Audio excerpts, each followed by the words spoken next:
Okay, welcome again to the Disciple Bible Study, Becoming Disciples Through Bible Study.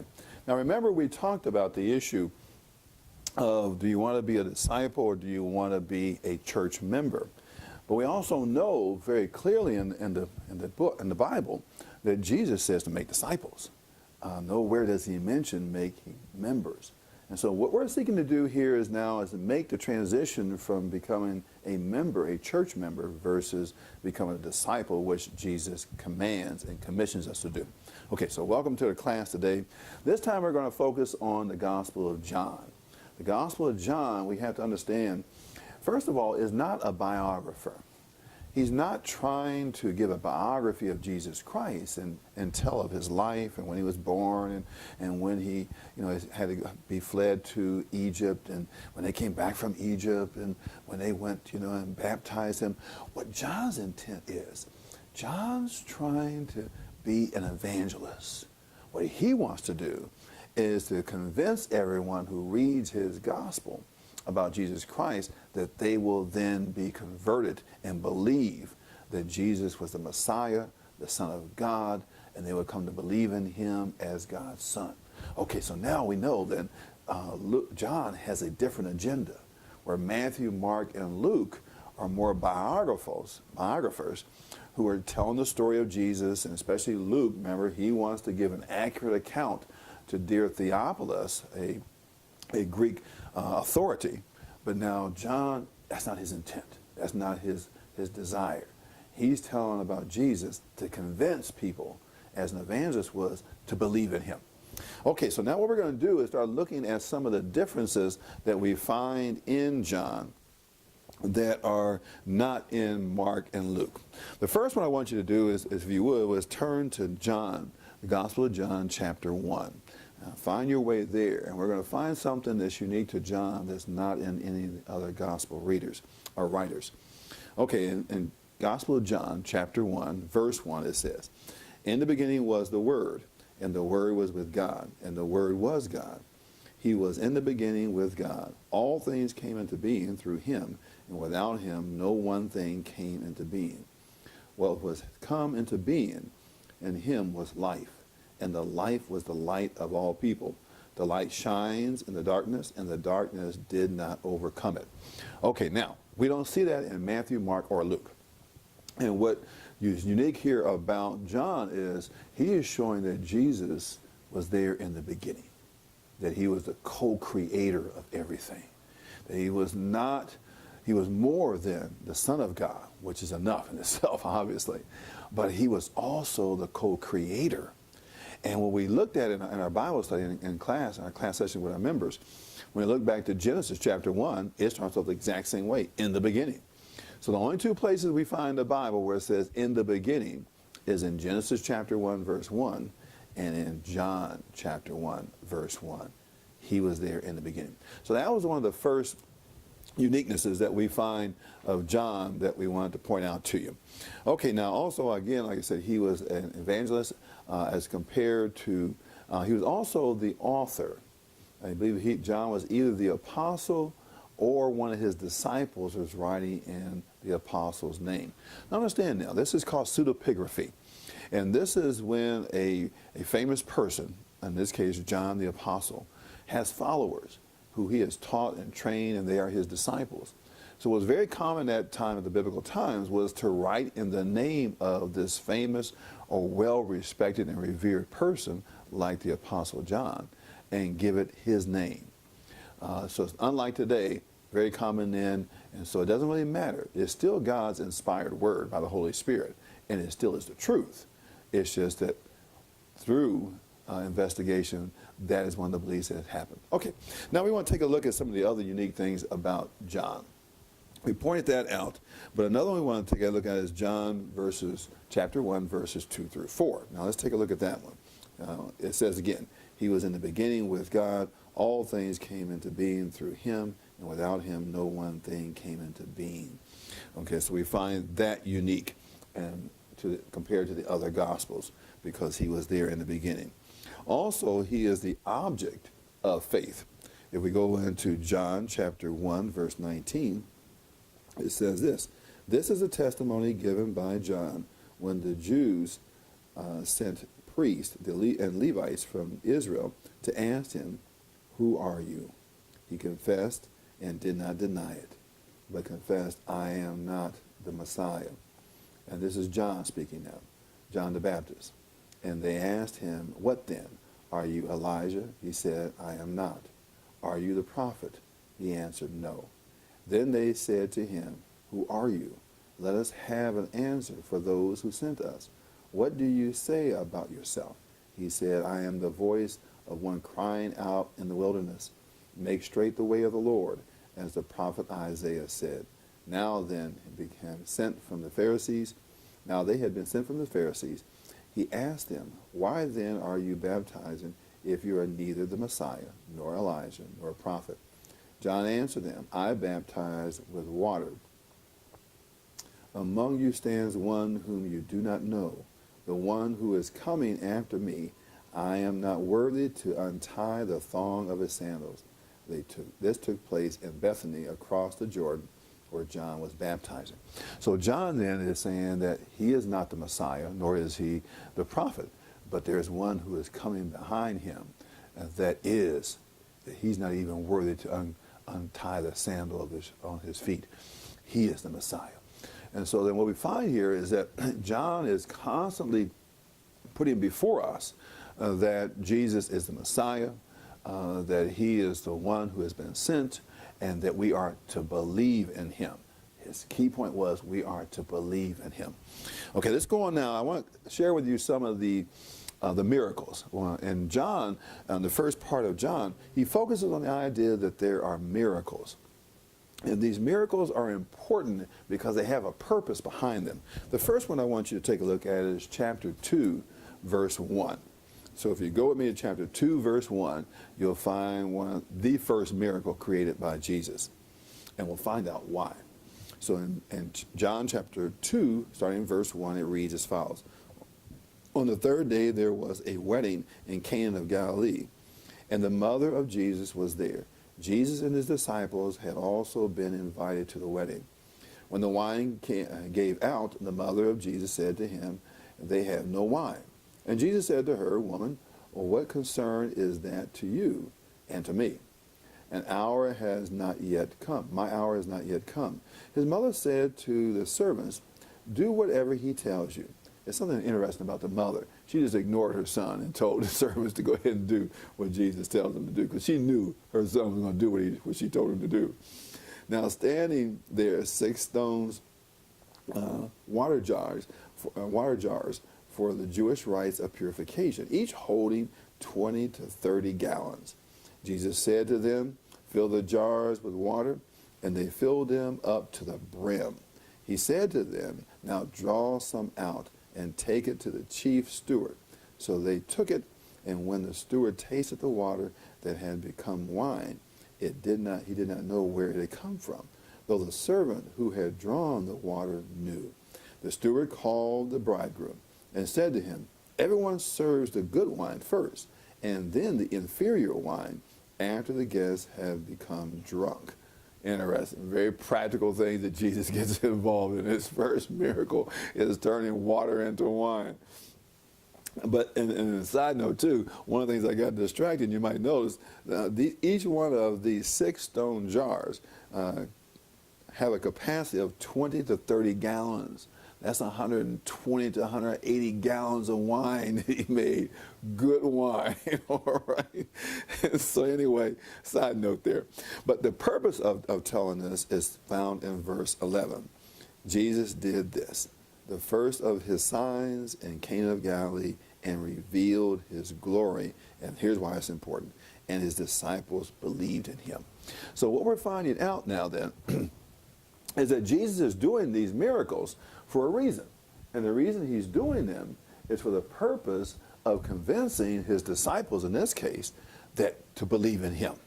These miracles are to show them his glory, that he is doing things that no one else could do, and therefore he is the Son of God. He is the Messiah, and to believe in him. He's far more than a prophet, as some thought he was. He's far more than a rabbi, although he was a teacher.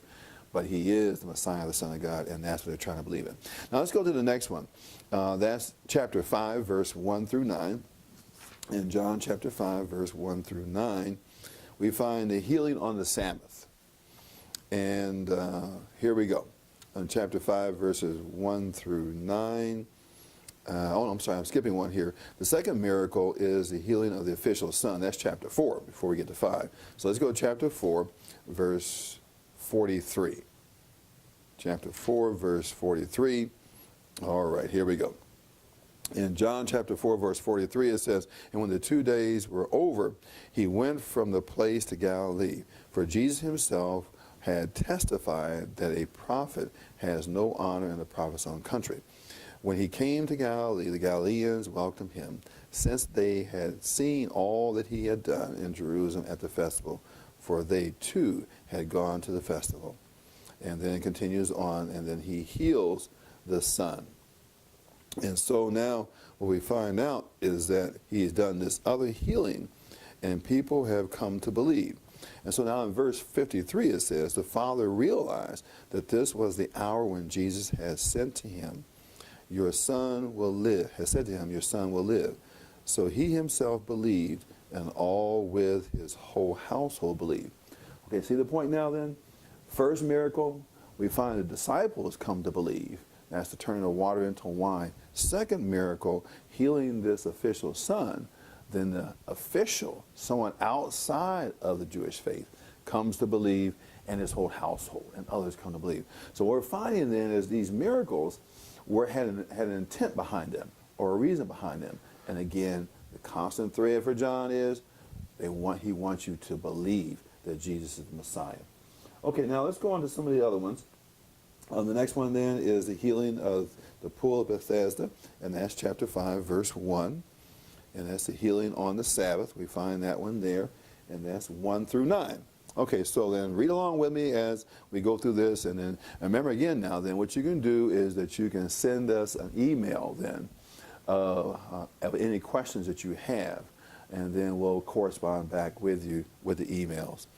Okay, so email me personally if you don't have the other email, and that's wmoldham@aol.com. WM as in Michael, Oldham, OLDHAM, @AOL.com. And we'll give you the other email address as well too, but at least you can send that one to me and we'll correspond back and forth to you. I want to hear your questions, and we want to be able to respond back to you. Okay, now back, chapter 5, here we go. Jesus heals on the Sabbath. After this, there was a festival of the Jews, and Jesus went up to Jerusalem. Now in Jerusalem, by the sheep gate, there was a pool called in Hebrew Bethsaida, which has 5 porticos. In these lay many invalids, blind, lame, paralyzed. One man was there who had been ill for 38 years. When Jesus saw him laying there and knew that he had been there a long time, he said to him, Do you want to be well? The sick man answered him, Sir, I have no one to put me into the pool when the water is stirred up. And while I am making my way, someone else steps down ahead of me. Jesus said to him, Stand up, take up your mat and walk. At once the man was made well, and he took up his mat and began to walk. Now that's the first part of it, but what happens is we find another person now believes in Jesus. And the evidence that he brings back shows that Jesus is a miracle worker. And therefore, that's one of the signs of the Messiah. Now, what we found in our Bible study, in this one, though, is that different translations, you might find it in yours, different translations have different parts in it, or some do not have parts in it. Like in case verse 4, if you notice when I read this, and if you were reading in the King James Version, some other version, you would have noticed I left off an account about the angel. And what happens in biblical investigation, or scholarly investigation, is that there's a premise or a standard of belief amongst biblical scholars is that the older the document that has been found, they believe that to be the original. Now, if you have King James Version, which is written in the 1600s, then the documents that they had and the papyrus that they used, were what they used to transcribe into the English language. But what's happened since the 1600s is that older documents have been found, and the newer translations, not interpretations like the New Living Bible, but the newer translations where they're making a serious scholarly attempt to transcribe it from the Greek into English, then they will give preference to what they now know to be an older document or a more original document. So in my translation, which is the New Revised Standard Version, does not have verse 4 in it. But if you have an older translation, such as King James, then you'll have verse 4, and it says, "For the angel of the Lord went down at certain seasons into the pool and stirred up the waters. Whoever stepped in first after the stirring of the water was made well from whatever disease they had."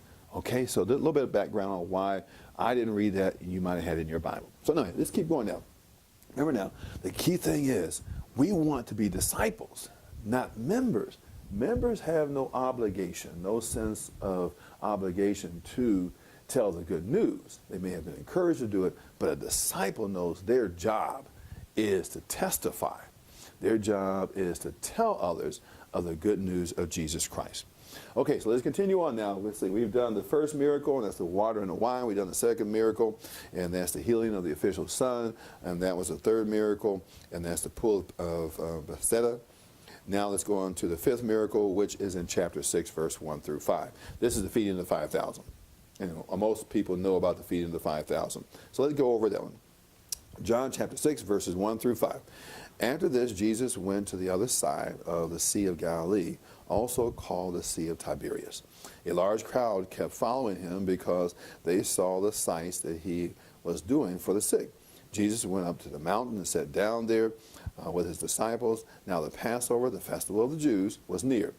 When he looked up and saw a large crowd coming toward him, Jesus said to Philip, "Where are we to buy bread for these people to eat?" He said this to test him, for he himself knew what he was going to do. Philip answered him, 6 months' wages would not buy enough bread for each of them to get a little. One of his disciples, Andrew, Simon Peter's brother, said to him, "There is a boy who has 5 barley loaves and 2 fish." Everybody remembers the 5 loaves and the 2 fish account. Not everybody, but most people do. Okay. But what are we among these many people? In other words, this is not going to be enough. So verse 10 now, Jesus said, "Make the people sit down." Now there was a great deal of grass in the place, so they sat down, about 5,000 in all. Then Jesus took the loaves, and when he had given thanks, he distributed to them, to those who were seated. So also the fish, as much as they wanted. When they were satisfied, he told his disciples, "Gather up the fragments left over, so that nothing may be lost." So they gathered them up, and from the fragments of the 5 barley loaves left by those who had eaten, they filled 12 baskets. Isn't that awesome? When the people saw the sign that they had done, they began to say, "This is indeed the prophet who is to come into the world." Again, see?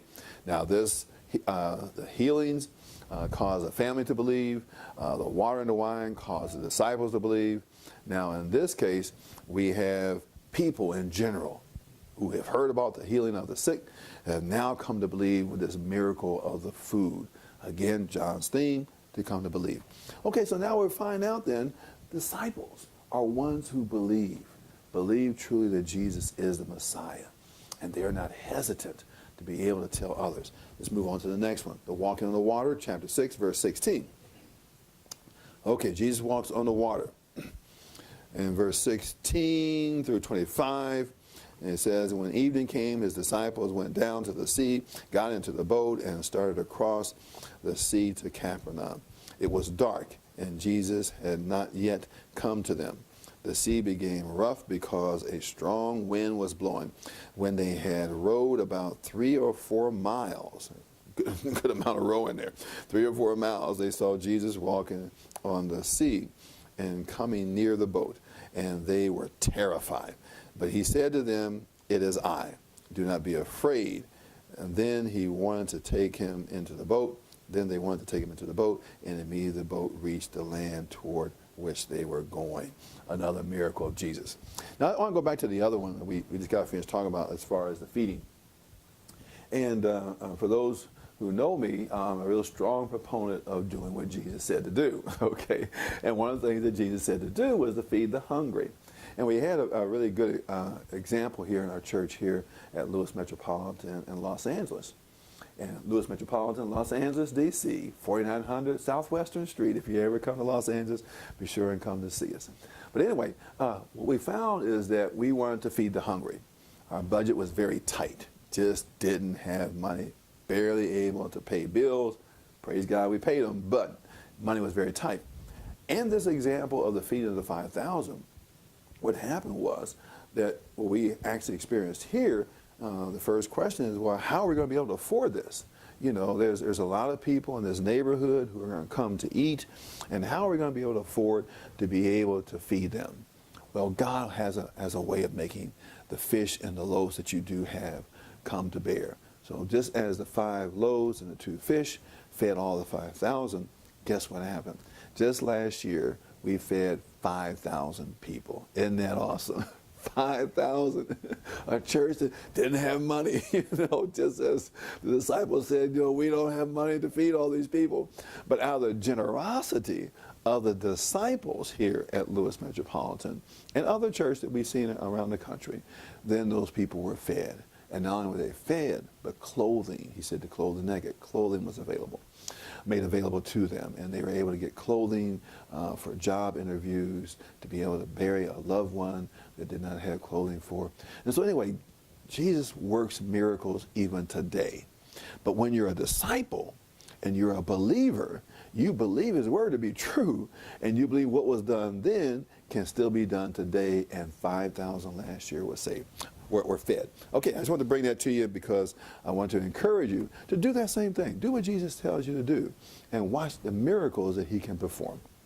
Okay, we left off with the 5,000, the walking on water. Now we're getting down to number 6, and that is chapter 9, verses 1 through 41. So turn with me to chapter 9, verses 1 through 41. We aren't going to read it all, but we're going to read enough to show us what's going on here. Okay, on John chapter 1, verses 1 through 41, we'll start off and read down through 12, okay? As he walked along, he saw a man blind from birth. His disciples asked him, Rabbi, who sinned, this man or his parents, that he was born blind? Jesus answered, neither this man nor his parents sinned. He was blind so that God's work might be revealed to him. We must work the works of him who sent me. While it is day, night is coming when no one can work. So as long as I am in the world, I am the light of the world. Let's pause there. He is the light of the world.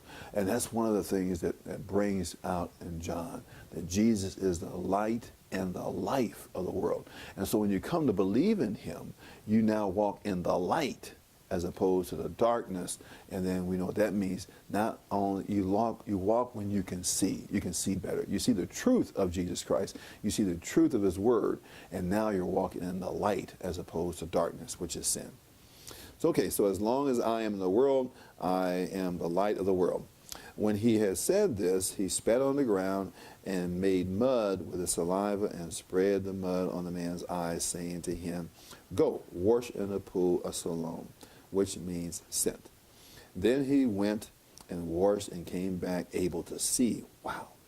The neighbors of those who had seen him before as a beggar came to ask, is this not the man who used to sit and beg? Some were saying, it is he. Others were saying, no, but it is someone like him. They were getting confused here. He kept saying, I am the man. He said, I know who I am. He said, I know who I am. But he kept asking them. And then his eyes were open, and he said, the man called Jesus. Man answered, the man called Jesus made mud, spit on my eyes, spit on it, my eyes, and said to me, go to Siloam and wash. And then I went and washed and received my sight. And they said to him, where is he? He said, I do not know. And they came to believe. Okay, we're going to start wrapping it up here now, but we want to get to something else then. And that is the fact, the question is, so why did he focus on these miracles? The answer is to show Jesus teaching as a revelation. Now go with me to chapter 2, verse 11. And we'll get to the gist of why these miracles. In 2:11 we find, as we read before, Jesus did this, the first of his signs in Canaan of Galilee, and revealed his glory, and his disciples believed in him, that they would believe him. The other one is in 2:23. So the disciples came to believe. And then in 2:23 it says, and when he was in Jerusalem during the Passover festival, many believed in his name, that they would believe. So this is why the miracles, that people would come to believe. Also, Jesus had many conflicts with the Jews. One thing you'll find in John, there's these conflicts constantly going. And John keeps using the word the Jews, the Jews. And it wasn't that he was anti-Semitic. He was just identifying the people who were in conflict with Jesus. And the more that Jesus did, the more conflict there was with the Jews, and we know it ended up culminating into his crucifixion. Okay, so then what we're finding then is, why then is there a difference between John, Mark, and Luke? And what we find is that John has an agenda, and his agenda is this. If you take a look, and we're just about finished, in John 20, verse 31, what we'll find here in 20:31, it says this. In 30 and 31, now Jesus did many other signs in the presence of his disciples, which are not written in this book, but there are written so that they may come to, but these are written so they may come to believe that Jesus is the Messiah, the Son of God, and that through believing in him, we may have life in his name. That's the reason for John. And he tells us why he did it, that you might come to believe that he is the Son of God and that you might have life. Okay, that concludes our class for today. We're thankful that you came. Keep coming back. Keep visiting us. And again, text me at WMOldham, OLDHAM, @AOL.com. And the next class will give you the other official website or email address you can send. Okay, God bless you. You keep reading and keep studying. We'll see you in the next class.